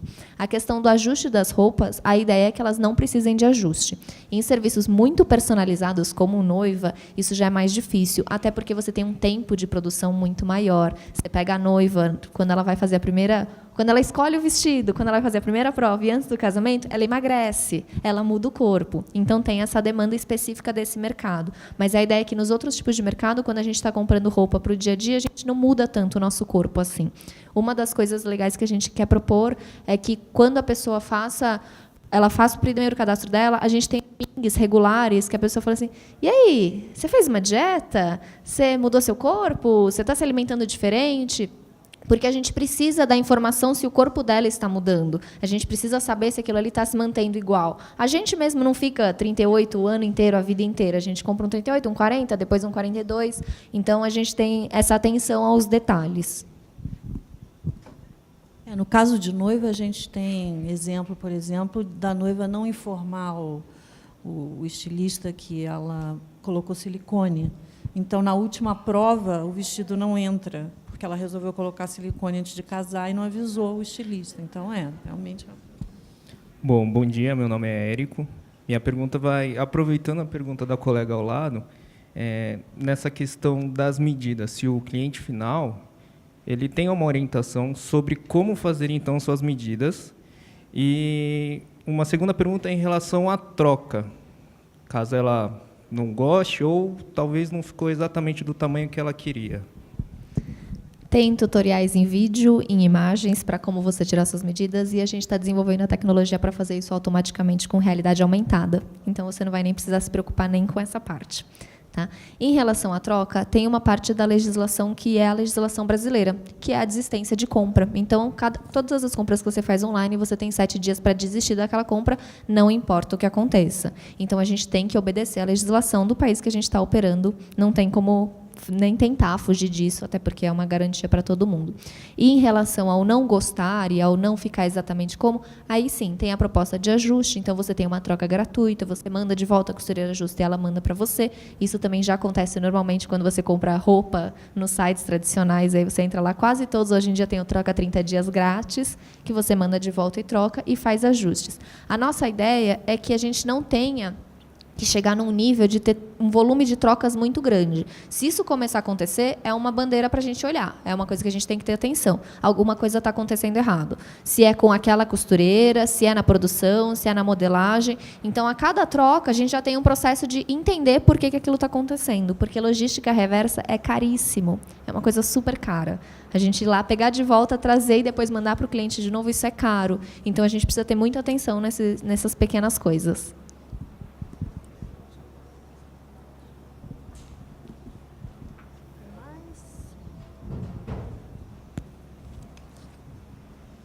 Okay. Bom, acho que foi super rica essa nossa conversa. Aquilo que eu falei para vocês no começo, que sempre é surpreendente o que a gente aprende, e também acho que a coragem das pessoas, como Juliana e Henrica, de tocarem essas ideias, levarem a fundo, e também o tempo que isso demanda, né? Porque não é que elas começaram ontem, são anos em que você vai ajustando, em que você vai modelando isso, prototipando, pegando informações de volta. Então, acho que a gente tem que ficar mesmo orgulhoso das duas, e torcer para que a gente tenha cada vez mais apoio público, privado, para a inovação e para as ideias que são O Brasil é um país que tem muita gente com boas ideias e a gente precisa criar um ambiente favorável para essa inovação e para que as coisas saiam do papel e virem realidade, como a gente está vendo aqui. No caso da Juliana, é Brasil, então, mas também com o apoio de várias entidades também de fora. E no caso da Henrica, que eu acho que o ambiente na Itália também tem as mesmas questões que a gente vive aqui, que a gente estava conversando. Obrigada por ter vindo, Henrica, que a gente possa fazer negócios aqui, que você possa trazer possibilidades aqui para o Brasil também de parcerias. E Juliana, que a gente já fala há bastante tempo, que a gente possa fazer negócios mesmo, eu acho que a Juliana já. Obrigada, gente, por ter vindo. Obrigada, gente.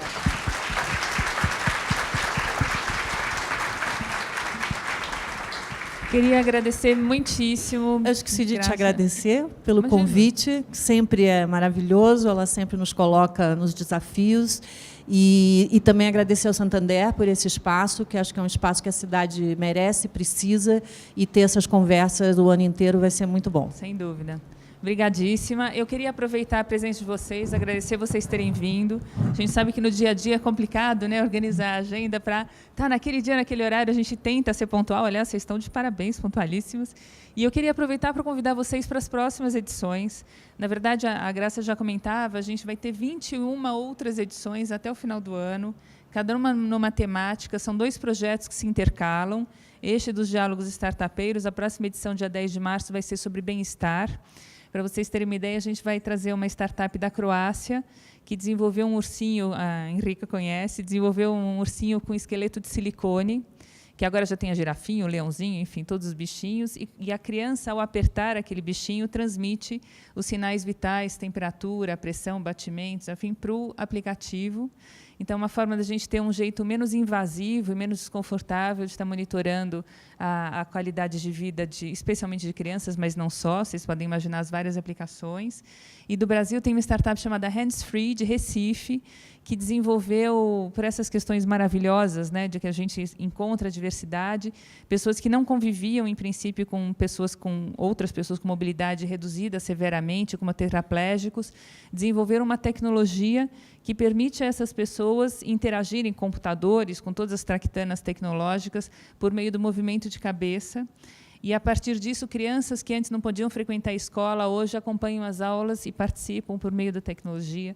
Pessoas trabalham em call center de empresas, de casa, por meio dessa tecnologia. Então, ela restitui autonomia a pessoas que têm mobilidade severamente reduzida. São casos incríveis dessas inspirações, dessas inquietações que a gente sente no mundo.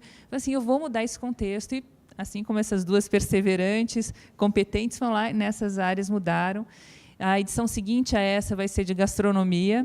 A gente tem um caso incrível, porque virou referência, inclusive, da Local Chef no Brasil. E a gente vai trazer de fora uma startup dinamarquesa que mexe com inteligência artificial para criar receitas em cima de coisas que você tem em casa antes que elas estraguem, a partir das suas preferências e de como as coisas combinam ou não em termos gustativos, sensoriais e afins.